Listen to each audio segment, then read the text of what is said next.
"Don't let him take me," whispered the little girl. The millionaire CEO did what no one else would.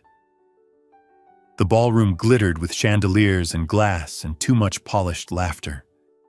Nate Hawthorne stood at the edge of it all, tuxedo sharp, drink untouched, eyes blank behind the kind of stare that had once closed 9-figure deals without flinching. But tonight, he couldn't hear a word anyone was saying. Not really. Not the polished hedge fund manager bragging about solar acquisitions. Not the art dealer name-dropping Paris. Not even the tech CEO who nudged him with a conspiratorial grin, saying, "You should run for office someday, Nate." He excused himself with a nod, stepped into the hallway, and texted his driver not to come. Then he loosened his tie, pushed open the gilded doors, and walked into the Seattle night. The rain had just started, the fine kind that floated in midair like it wasn't sure it wanted to fall. It dappled his jacket, but he didn't care. Nate walked past boutique hotels and corner bistros with golden lights and couples laughing inside. None of it touched him. His shoes tapped a steady rhythm against the wet sidewalk as he moved further from the gala, further from the hollow wealth and curated applause. They're all smiling through dead eyes, he thought. Just like me. The streets grew quieter. No longer the kind where valets waited by heated doorways. Now it was flickering street lamps and the hum of distant traffic. He turned into Jefferson Park, drawn by the stillness. Trees swayed against a foggy sky, and the scent of wet pine and old leaves filled the air. It was peaceful in a way his life had never been. That's when he saw her. A small figure, barely visible under the shadow of a broken bench. She was curled tight, arms wrapped around her knees, a thin hoodie soaked through and clinging to her tiny frame. He almost passed by, assuming it was trash or a sleeping bag, until she moved. Just slightly. A tremor. A breath. He stopped. "Hey." His voice came out softer than he expected, almost uncertain. "Are you okay?" The girl jerked her head up. Her face was pale, her hair plastered to her cheeks in blonde strands. For a split second, she looked like she might run, wide-eyed, breath caught. Then she didn't. She stood. Just a few steps. Her legs wobbled, and then her hand shot out, clutched his coat. Her fingers were ice, tiny, desperate. "Don't let him take me," she whispered. Her voice cracked around the words like they hurt to say. Nate froze. She was maybe 7, maybe 8. Her lips were purple from cold. There was a small rip in her jeans, and her sneakers were soaked through. But it wasn't the condition that got him. It was her eyes. The kind that had seen things no child ever should. And her hand, still clutching his coat, was trembling so hard it shook the fabric. Yet she held on like he was the only thing keeping her from being swallowed whole. He opened his mouth, but no words came. Behind them, an engine rumbled. Nate turned his head just slightly. A black sedan sat half a block away, engine still running, lights off. A silhouette behind the wheel. The girl pulled closer to him, clutching his side like she already knew him, like she already trusted him with her life. He looked down at her. Her voice came again, so quiet he barely caught it. He said I belonged to him. His breath caught. The sedan's brake lights flicked once. Nate moved without thinking. He wrapped an arm around her, gentle, not tight, and backed them both away from the road. "Come on," he said, voice low and steady. "You're coming with me." As he turned with her in his arms, the car pulled forward slowly, tires slick on wet pavement, then disappeared around the corner. But the chill in Nate's spine didn't leave. He didn't know who she was. He didn't know what she'd been through. But her hand in his, that trembling, freezing human grip, had just shattered a wall he didn't even realize he'd built. And now he couldn't walk away. The waiting room smelled like antiseptic and new vinyl, but it felt quieter than a church. Nate sat across from the exam table where Lila perched, feet dangling above the floor, her hands locked in her lap like she was holding something in. She hadn't said much since they arrived. Just her first name, Lila, spoken in a small, even voice, as if she were used to giving only what was safe. The nurse had tried to coax more out of her. Birth date, address, parent names? But Lila had gone still at each question, her eyes glancing nervously at the door, as if afraid someone would walk in at any moment. When asked for a last name, she looked down at the floor and simply whispered, "I don't have one anymore." It was the kind of line most people would brush off as dramatic. Nate didn't. He'd brought her here on instinct. But now that she was seated on that padded bench with her threadbare hoodie soaked through, a purple bruise rising on her collarbone, and socks that didn't match, he realized instinct wasn't the only thing keeping him. It was something older, something quieter, like a memory trying to surface.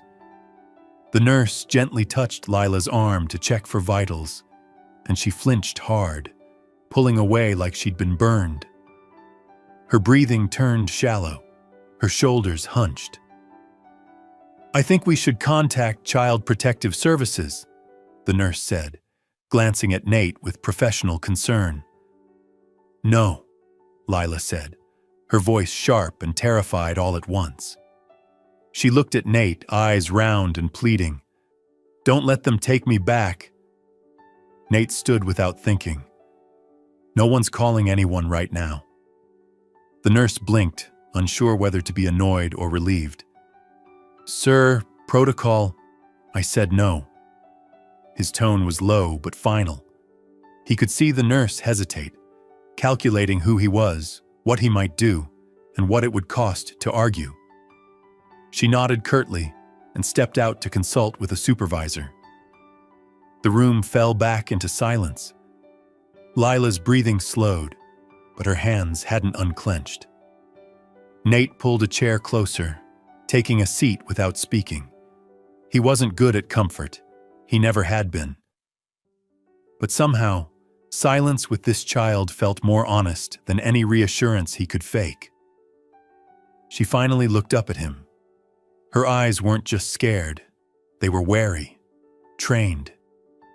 He noticed something then. A small, nearly imperceptible detail. Each time someone passed the frosted window in the hallway, Lila's eyes tracked the shadow. Every time a cabinet clicked shut, her whole frame tightened, and she never turned her back to the door. Not once. This wasn't fear. This was trauma etched into her instincts. Nate didn't ask more questions. Instead, he pulled out his phone and began texting quietly, calling in a favor to a former security consultant, now doing private work off the grid. He needed background checks run, discreet ones. After they left the clinic, he took her to a high-rise suite he kept in his name through one of his holding companies. It was a quiet place on the edge of downtown, usually reserved for offshore clients or VIP meetings. But tonight, it became something else entirely. He walked her in, let her see every room, every hallway, let her check the locks herself. "Is this your house?" she asked in a small voice. "No," Nate said, pausing. "But it's safe." She stood awkwardly in the middle of the living room, her arms hugging her sides like she didn't know what to do in a space that didn't demand she shrink. "I can sleep here?" she asked.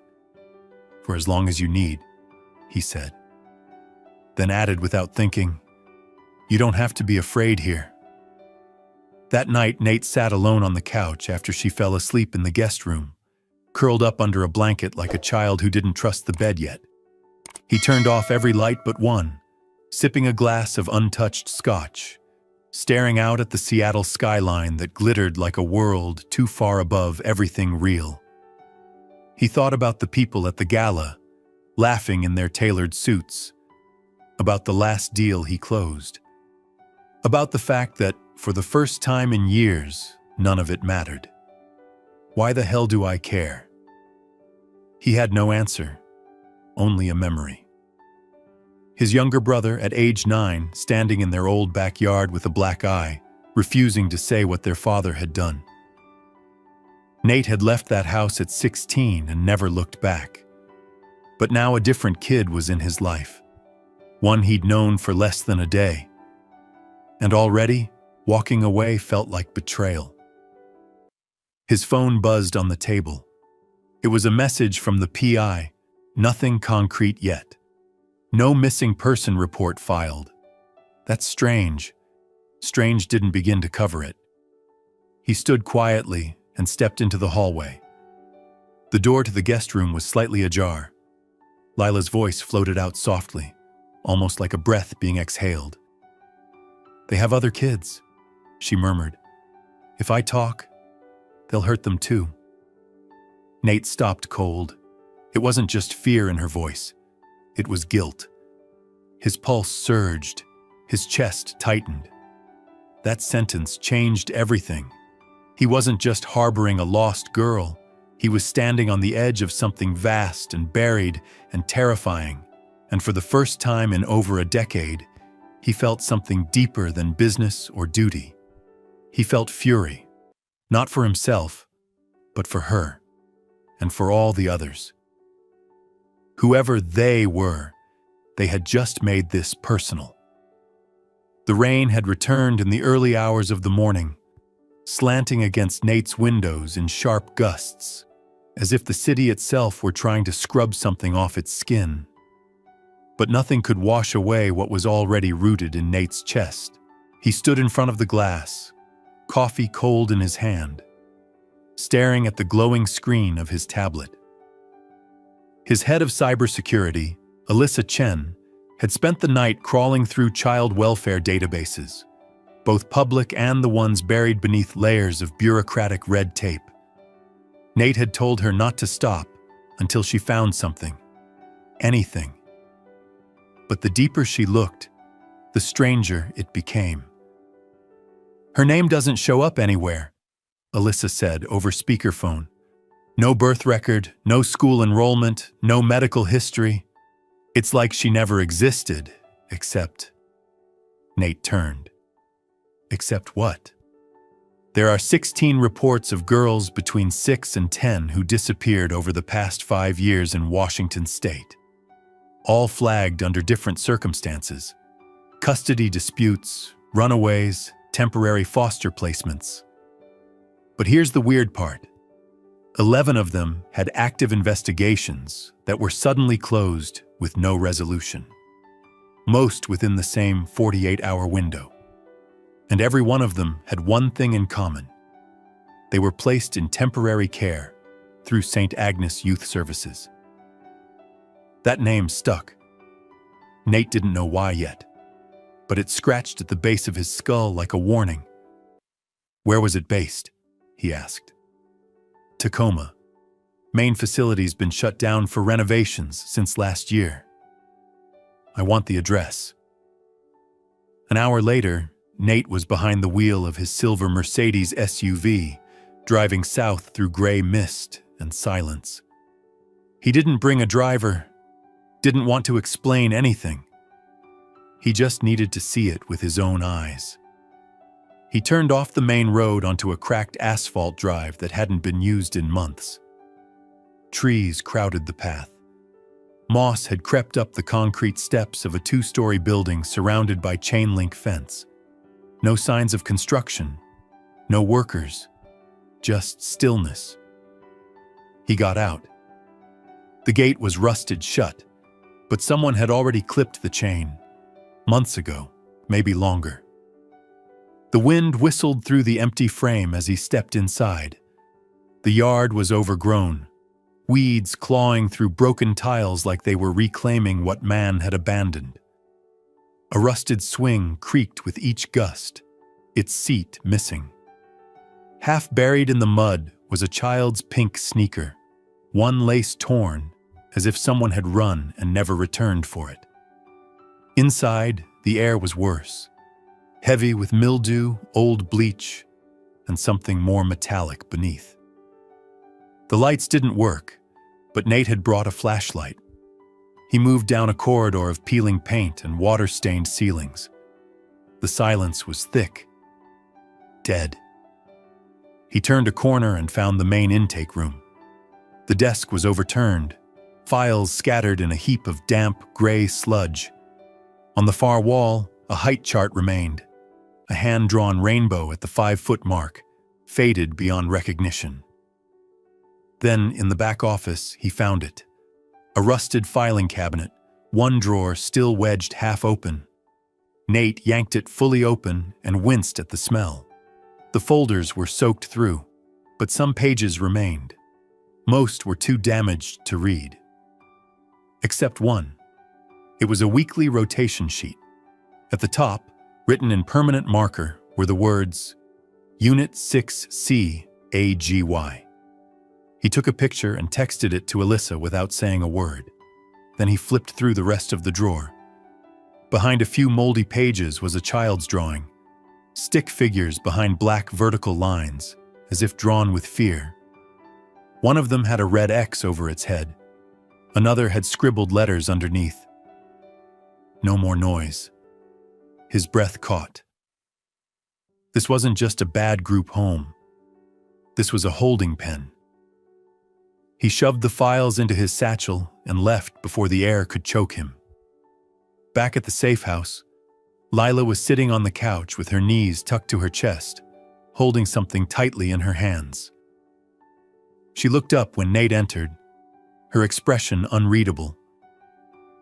"I went to the building," he said softly. Her grip tightened.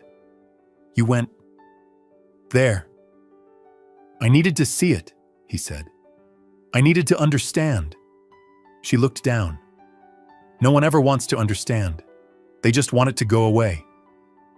He crouched in front of her, careful not to crowd her. "I don't." For a moment, she didn't move. Then slowly, she handed him what was in her hands. A battered notebook, worn at the edges, with stickers peeling off the front. A child's journal. Inside were pages of scribbles, not playful ones. Each drawing was desperate. Prisons, letters and codes. Stick-figure children with hollow circles for eyes. Under several of the drawings were names, some crossed out violently in red pen. Others were just letters, JK, ST, LT. A few pages later, there was a grid, possibly a map, rooms numbered and connected with arrows. At the center, a box labeled 6C. Next to it, the words, "Don't speak, don't move, be still." Nate stared at the page, his vision tightening. Every part of him screamed to rage, to destroy something. But he couldn't. Not here. Not in front of her. Lila whispered. "They said the ones who talked too much got taken to the place with no windows." Nate's throat burned. He turned the page and found one more image. A child holding hands with a taller figure, facing away from the cages. The figure wore a square-shaped coat and carried a key. At the bottom, Lila had written in tiny, uneven script, "He had a key. Maybe you do too." Nate closed the journal slowly. He stood, walked over to his phone and dialed Alyssa. "I need everything you can dig up on St. Agnes Youth Services. Funding sources, political ties, construction contracts, name changes. Start with the unit code 6C. Track every employee who worked there. If they so much as picked up a mop, I want a file." "I'm already on it," she said. "And Nate, that code you sent earlier, it's real. It matches a facility that was receiving public money through state contracts. But the records stopped cold 2 years ago. No audit trail, no closure report. It's like someone made it disappear. Nate's gaze flicked back to the journal. Not anymore. As he hung up, Lila looked at him from across the room. "Are you going to go away now?" she asked quietly. He met her eyes. "No. I'm going to find every person who ever laid a hand on you, and I'm going to make sure they never touch another kid again." She didn't speak, but her shoulders dropped just slightly. Cliffhanger came not in words, but in the next message that lit up his phone. Alyssa. Found the matching facility. Full name, St. Agnes Youth Center. Decommissioned. Code 6C-AGY. Tied to multiple shell companies. Something big's buried here. Nate stared at the message, then at the journal in his hand. This wasn't just about rescuing a girl anymore. It was about pulling something out of the shadows and making damn sure it never went back in. The safe house was nestled against the hillside just outside Snoqualmie, quiet and removed, with tall trees guarding its perimeter like sentries. To the outside world, it was just another secluded luxury property owned through one of Hawthorne Global's real estate trusts. But inside, everything was different now.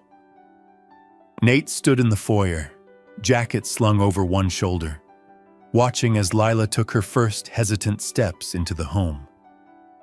The air was warmer than it had been in any of the places she'd known.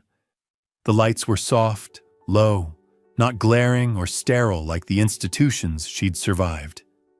Every corner of the house had been softened. Throw blankets folded over chairs, shelves stocked with colorful books, a plush beanbag waiting in the corner of the den. In the kitchen, the scent of cinnamon tea lingered in the air, though neither of them had touched it. Lila didn't speak. She just stood there for a long moment, frozen like a stray animal too used to being kicked to recognize safety. Her eyes moved across the room, noting every doorway, every potential exit. Her shoulders didn't drop. Not yet. Nate didn't rush her. He simply set her small backpack gently on the ottoman and said, "There's a room upstairs. You can make it yours. No locks, no rules, just space." She clutched the stuffed bear he'd given her earlier, still with the tag on it, and nodded once. Then, without a word, she walked toward the hallway. The bear's leg dragged slightly behind her, scraping softly across the hardwood floor. Nate exhaled and rubbed the bridge of his nose. He wasn't used to feeling this heavy in his own home. But this wasn't just about comfort anymore. It was protection. It was war. He moved through the house like a man rearranging priorities, installing new biometric locks on every exterior door, adding 2 new surveillance cameras to the front drive, and personally reviewing the security logs his team uploaded to his private cloud. He wasn't delegating this. Not anymore. His phone rang. Emily, his executive assistant. He almost let it go to voicemail, but answered anyway. "Nate, we've got a problem. Berlin's threatening to pull out. The CFO is having a meltdown. They're saying you've missed 4 critical deadlines, and the board is calling an emergency vote tomorrow." They're panicking. He stared at the dining room window, where Lila's reflection was faint in the glass, sitting now on the couch, the bear tucked under her chin. "Then let them panic," Nate said flatly. A long silence. "You don't care?" "I care about the girl in my living room. Tell the board I'll talk when I'm ready." He ended the call before she could respond. In his chest, something twisted, not with regret, but clarity. The company could burn for all he cared. Later that evening, as rain began to tap against the wide windows, Lila curled up on the couch, knees to her chest, finally dozing off. The bear was cradled in her arms like something sacred. Her fingers clutched its paw even in sleep. Nate stood nearby, a blanket folded in his hand, unsure if he should cover her or let her be. She looked so small in that moment, so breakable. And still, she hadn't cried once. His phone buzzed again. This time, it was a number he didn't recognize. He opened the message. "She belongs to us. Return her, or we'll come get her." The text was simple, cold, no signature, no other threat needed. Nate's blood turned to ice. He stared at the screen for a moment, unmoving. Then, without hesitation, he forwarded the number to Alyssa, his cybersecurity lead, and opened a second encrypted line. 15 minutes later, 2 black SUVs rolled up the drive. The men who stepped out weren't bodyguards. They were former Tier 1 operators, retired, loyal, and discreet. Men Nate had used only once before, during a multi-billion-dollar infrastructure project in South Asia that had gone sideways. He trusted them with secrets, and now, with lives. "This is not an intimidation detail," Nate said as they entered the foyer. "This is protection. There's a child inside.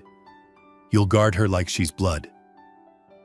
The taller of the 2 men, a stoic figure named Ramirez, nodded once. "Anyone knocks, they don't get to the door." "Good," Nate said, "because they're coming." That night, Nate barely slept. He sat in his office reviewing every security feed on a second monitor while watching Lila through a discreet camera in the corner of the den. She hadn't moved in hours. Around 2:13 a.m., Ramirez knocked on the office door. "We had someone approach the west gate," he said calmly. "Didn't get far, didn't press the intercom, just stood there for a while." Nate stood. "Show me." They moved into the monitoring room. On the playback, a grainy figure came into view, middle-aged, clean-cut, wearing a charcoal suit. The man walked slowly up to the gate, looked directly at the security camera, then pulled out an ID and held it up. It read, "Travis Warren, CPS Officer, Seattle County." Except there was something wrong. The badge was too pristine, the font too crisp. Nate froze the image and enlarged the ID number. He ran it through the state database on his secondary laptop. No match. He double-checked it against federal records. Still nothing. He turned to Ramirez. "Did he try to make contact?" "No, just stood there, like he wanted to be seen." Nate's jaw tightened. "He was testing the perimeter."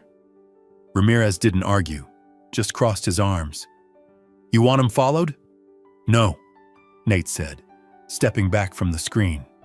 "If they're trying to scare me, they've underestimated who they're dealing with." He returned to the den. Lila was still curled on the couch, breathing softly, her cheek resting against the bear's fur. He didn't wake her, just sat nearby, keeping watch. As dawn began to break over the evergreens, casting pale orange light into the safe house, Nate looked out at the misted forest and made a quiet promise, one he hadn't made since he was a boy. No one touches her again. No one. The rain had slowed to a whisper by mid-morning, tapping softly against the cedar-shingled roof of the safe house. A gentle hush filled the rooms, broken only by the low hum of the fireplace in the den and the muffled dialogue of an old animated film playing behind a wall of blankets. Nate sat cross-legged on the floor, a steaming mug of chamomile tea in his hands. Across from him, Lila lay on her stomach inside a hastily built blanket fort, the corners weighted down with throw pillows and hardcover books. Her bear peeked out from under her arm like a silent sentry. She hadn't said much that day, but she hadn't needed to. The fact that she'd asked Nate for extra pillows was something.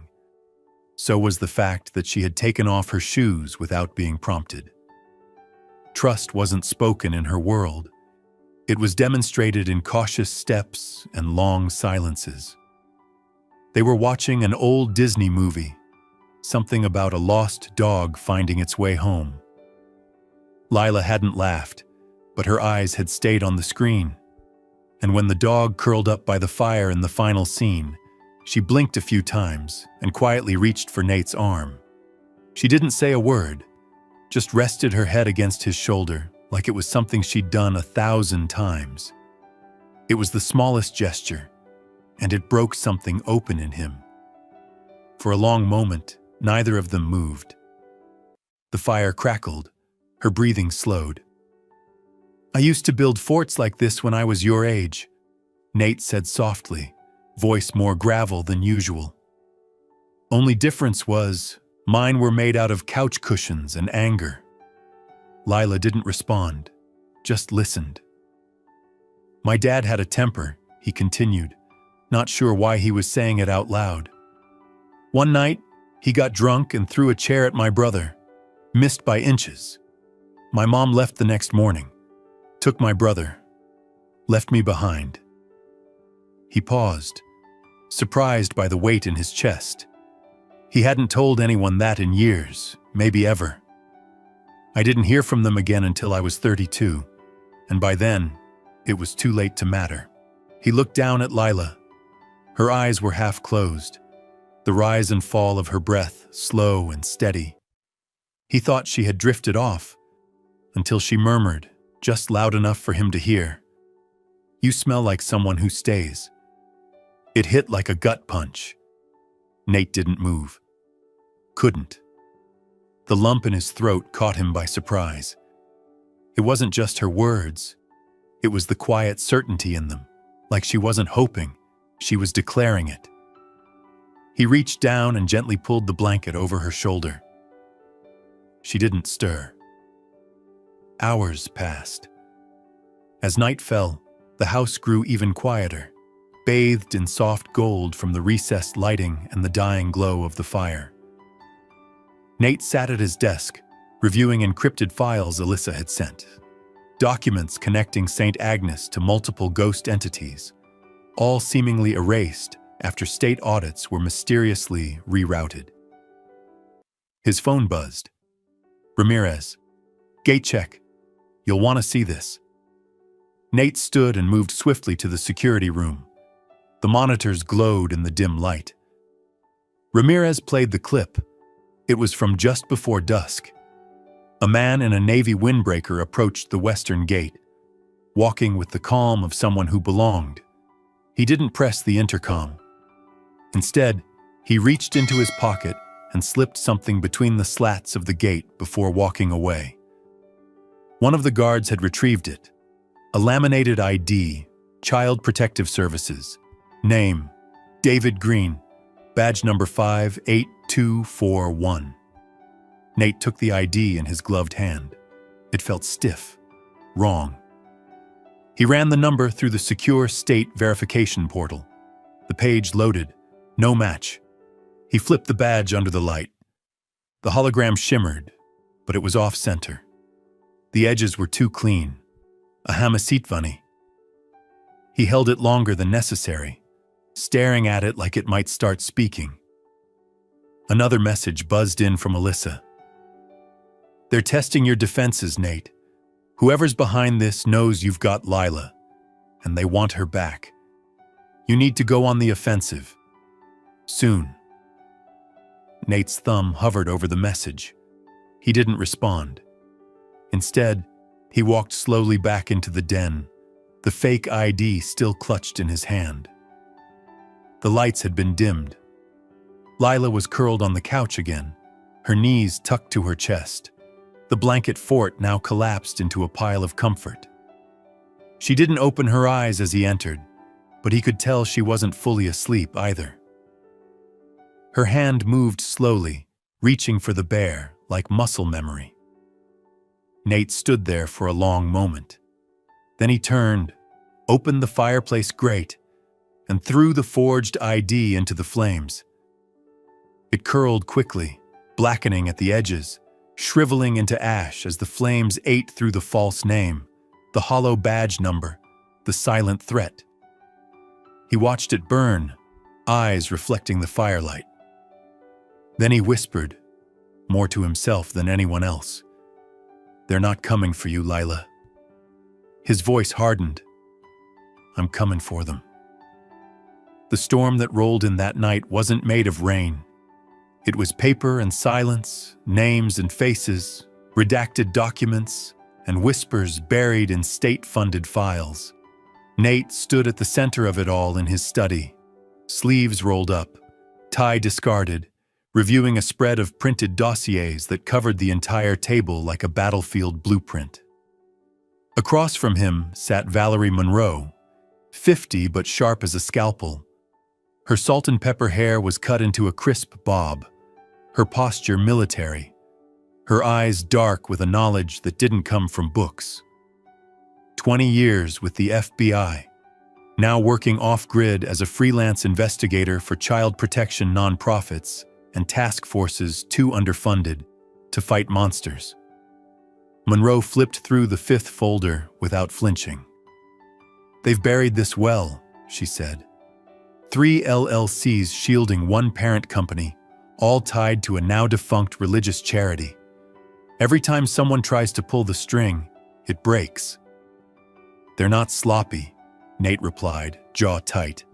"They're practiced." He poured her another cup of black coffee, his own hand steady despite the fury churning beneath his ribs. Monroe gave him a look. "You're not law enforcement. Why are you really doing this?" Nate hesitated for half a second. Then, "Because I saw her. And I didn't look away." She nodded slowly, measuring him. "You've got money, access, influence, and a temper that scares your own board." She smiled faintly. "I've worked with generals, Hawthorne. You're the only one funding war for the right reason." He didn't respond. Just turned back to the monitor where security footage was playing on loop. Lila was asleep upstairs, or so they thought. Nate hadn't noticed the faint creak of the hallway floorboards, the way the light shifted beneath the office door. He didn't hear her until her voice cracked like a broken bird call behind him. "If they know I talked." Both Monroe and Nate turned. Lila stood in the doorway, pale, barefoot, the sleeves of her oversized hoodie dragging past her hands. Her lip trembled. "If they know I talked, the others, they'll be punished." She didn't cry, but her whole body shook as she tried to hold herself together. Nate moved toward her immediately, dropping to one knee so they were eye level. He didn't try to deny it, didn't lie. Instead, he reached out slowly and took her trembling hands in his. "Then we get them out too," he said, his voice low but certain. "Every last one. I swear to you, Lila, I won't stop until they're safe. Like you are now." Her eyes filled, but she still didn't cry. Instead, she stepped back half a pace and reached into her sock. From it, she pulled a thin, frayed plastic bracelet, the kind given in medical wards or controlled facilities. It had been cut, the ends melted together crudely with heat. Nate took it gently from her outstretched hand. He turned it over under the light. "Property, Unit 6C, AGY. His breath stilled. Not a name, not a date. Just a unit number, a possession, a product. His fingers tightened around it until the plastic bent. "They branded her," he muttered, voice like gravel. "Like inventory."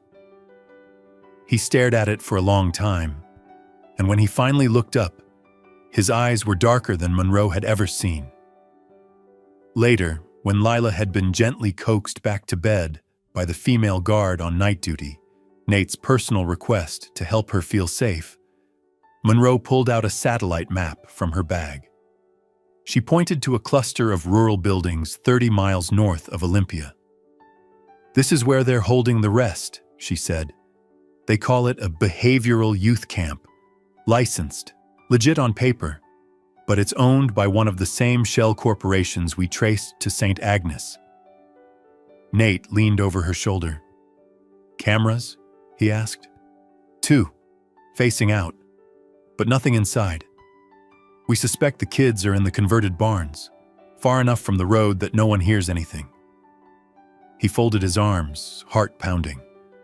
How long have they been there? At least 8 months, maybe more. But the chatter's shifting.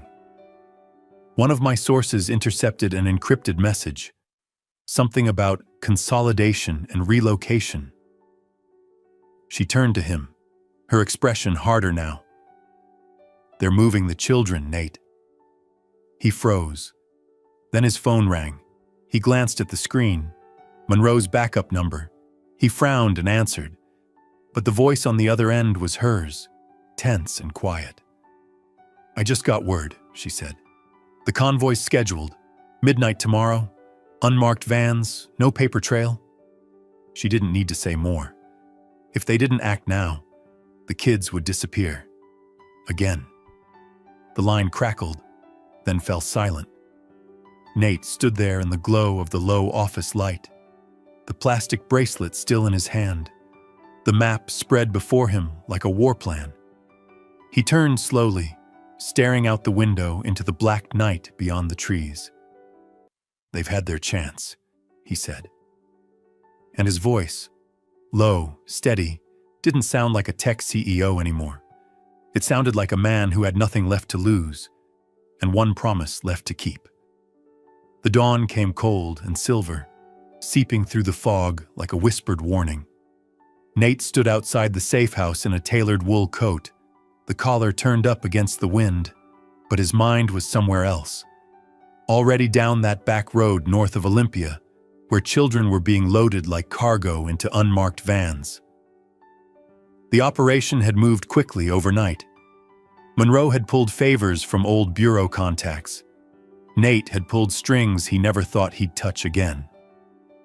Within hours, they'd assembled a covert team, agents, former marshals, and 2 trusted hackers working in tandem to intercept communications and shut down local surveillance.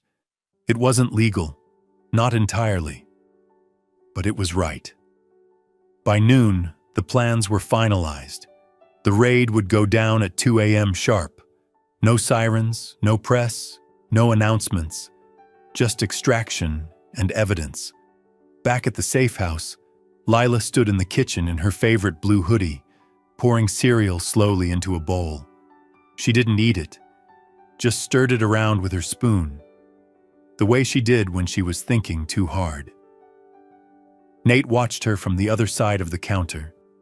He could tell something was shifting inside her, something brittle giving way. She hadn't asked about the operation, maybe because she already knew, or maybe because she didn't need to. You'll bring them back? She asked finally, still staring into the bowl. Nate didn't hesitate. Yes. You promise? I do. She nodded once, then walked to the living room and sat cross-legged on the rug, flipping through a sketchbook. Her drawings had changed. There were still cages, but now there were open doors, trees, a sun with a smile. It was progress. By late afternoon, Monroe returned to the house to finalize the raid briefing. She and Nate sat at the long oak dining table, blueprints and digital maps glowing on the laptop screens in front of them. Ramirez stood by the window, arms crossed, eyes sweeping the woods like he could sense what was coming. Everything's in place, Monroe said. We have 2 tactical teams, entry from the east and north flanks. Surveillance is looping. The kids are being kept in the old stables just like we thought. Nate nodded. What about extraction? 4 armored transports with pediatric medics inside. Safe houses on standby.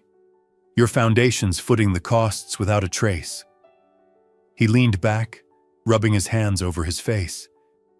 He hadn't slept in 48 hours, but adrenaline and something deeper, righteous fire, kept him moving. Monroe studied him for a long moment. You know this changes things. Once this gets out... I'm counting on it, Nate said. No more hiding. Monroe glanced toward the hallway where Lila had disappeared. Her voice softened. What about her? After this? Nate didn't answer right away. Later that night, as the team geared up, Nate sat with Lila on the front steps of the safe house. The sky above was deep violet, stars beginning to appear between the trees. She held the bear in her lap, now with a small ribbon around its neck that she'd found in the craft drawer. Will they be scared? She asked. Probably, Nate said, but not for long. She hesitated, then leaned against his arm, her voice barely above a whisper.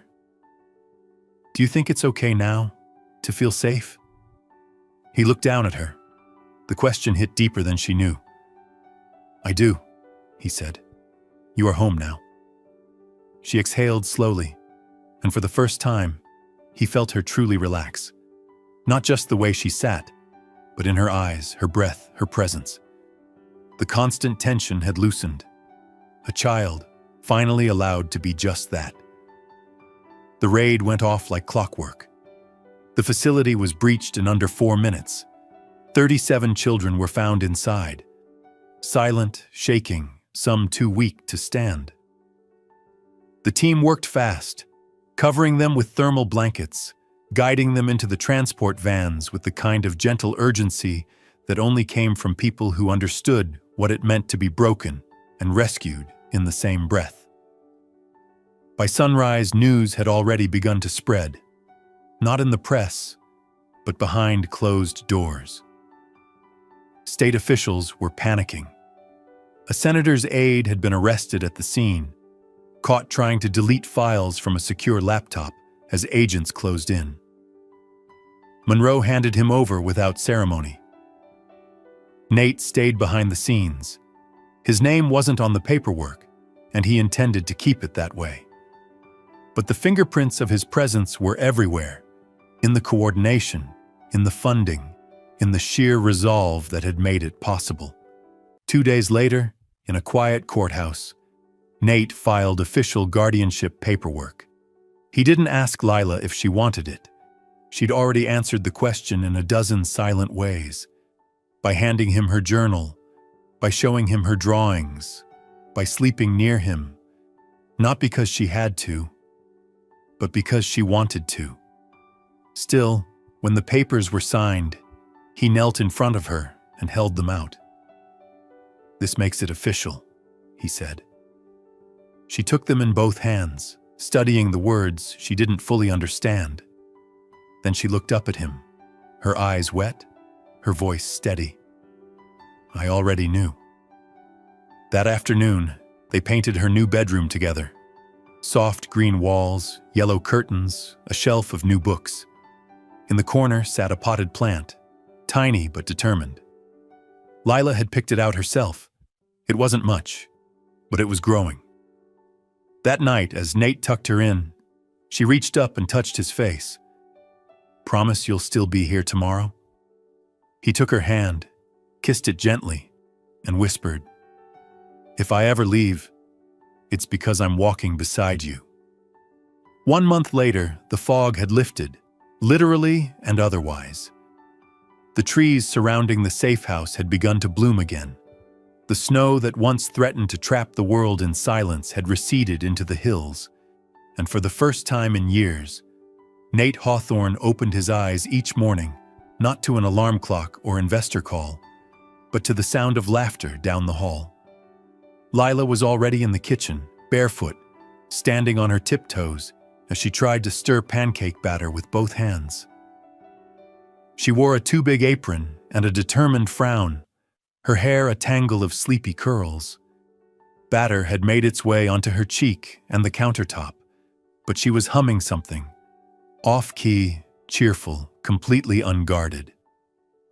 Nate leaned against the doorway, arms crossed, watching her. I think you're using the spatula wrong, he said. She looked over her shoulder with a mock glare. Then do it better. He chuckled and stepped in to help, gently guiding her grip. They made a mess of it together, burning the first batch, flipping the second too soon. But by the third try, they had something golden and warm, stacked on a plate with syrup trailing down the sides. They ate on the patio. Sunlight dappled through the trees above. Lila had brought her bear too, who now had a name, Samson.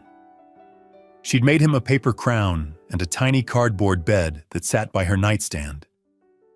After breakfast, Nate changed into jeans and a hoodie, unusual for him, but fitting now.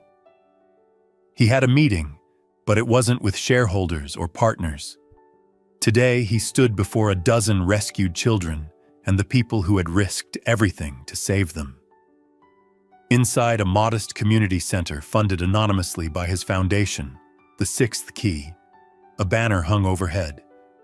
You are seen, you are safe, you are free. The children sat cross-legged on the carpeted floor. Some were quiet, some giggled softly, but all of them watched him as he took the microphone. I built a company once, Nate began, because I believed we could protect information. But I realized the most important things aren't on hard drives. They're sitting in this room. He paused, scanning their faces. I know what it feels like to be forgotten, to feel like no one's coming. But someone came for me once, and it changed everything. So now I'm here, for you. There was no applause, just a few wide eyes and the smallest smile from a girl in the back, barely older than Lila. That was enough.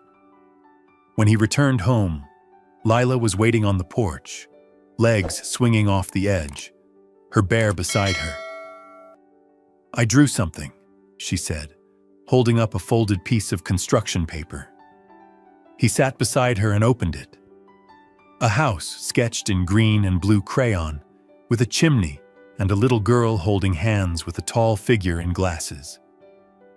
The words across the top read, "You chose me." For a long moment, Nate couldn't speak.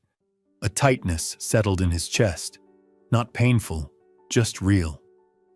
He blinked once, twice, and then closed the drawing carefully, like it was more valuable than any contract he'd ever signed. He reached over, pulled her close.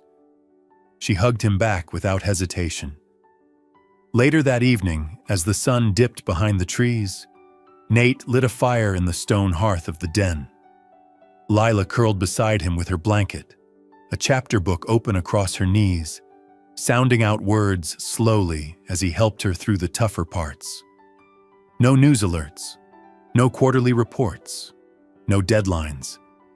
Just the warmth of a quiet room, the rhythm of a child learning to trust her voice, and the soft weight of belonging. She leaned into him, resting her head on his arm. "You saved me," she said sleepily.